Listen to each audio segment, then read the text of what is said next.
Welcome to the Dubai Wealth Blueprint podcast presented by Poseidon Real Estate International, where we focus on data, discipline, and strategic capital allocation. Today, we're discussing something most investors never measure: the hidden cost of waiting. Not market crashes, not bad deals, but delay.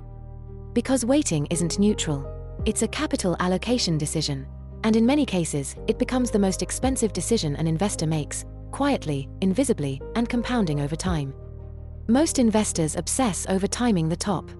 Very few calculate the cost of standing still while other markets move. And that gap is where opportunity is either captured or permanently lost. For many, waiting feels neutral. It feels cautious.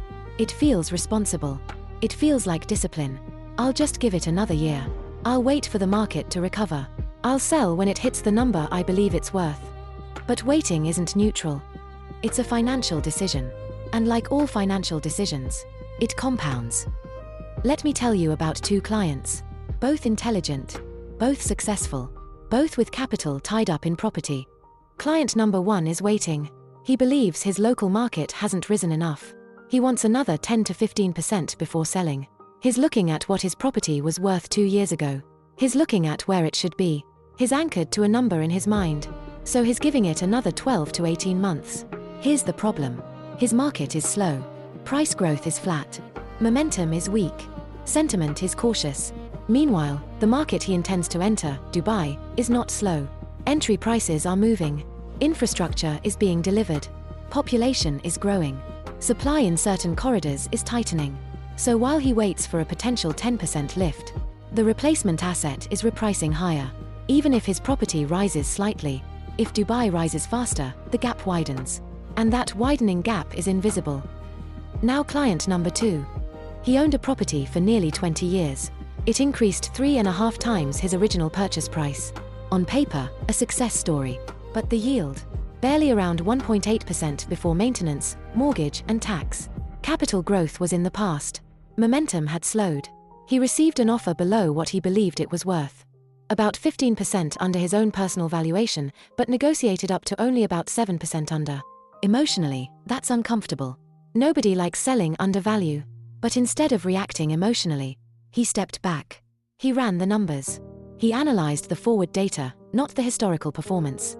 He looked at supply pipelines, demand drivers, infrastructure, rental depth, income distribution, migration patterns, the prevailing social, political, and financial environment. He asked a different question. Not what was this worth, but where will my capital work hardest from here?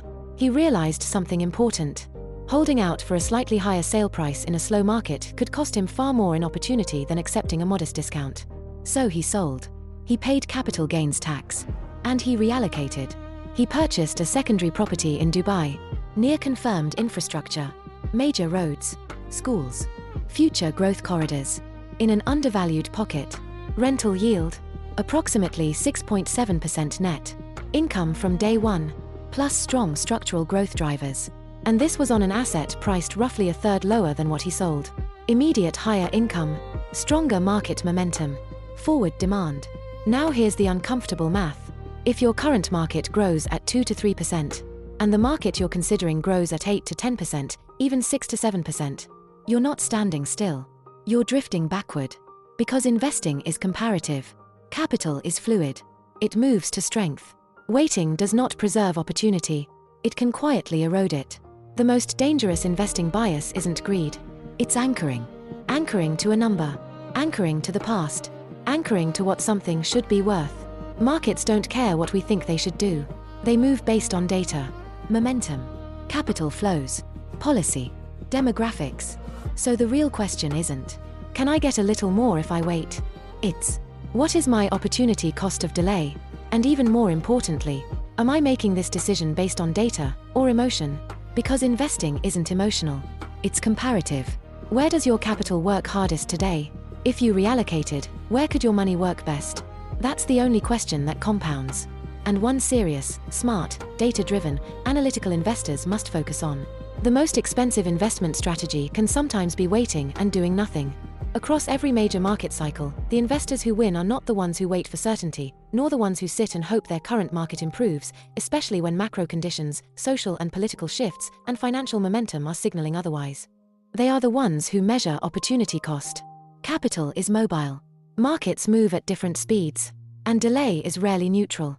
If you're currently holding property in a slow-moving market, or questioning whether to reallocate, don't make that decision based on anchoring, sentiment, or hindsight.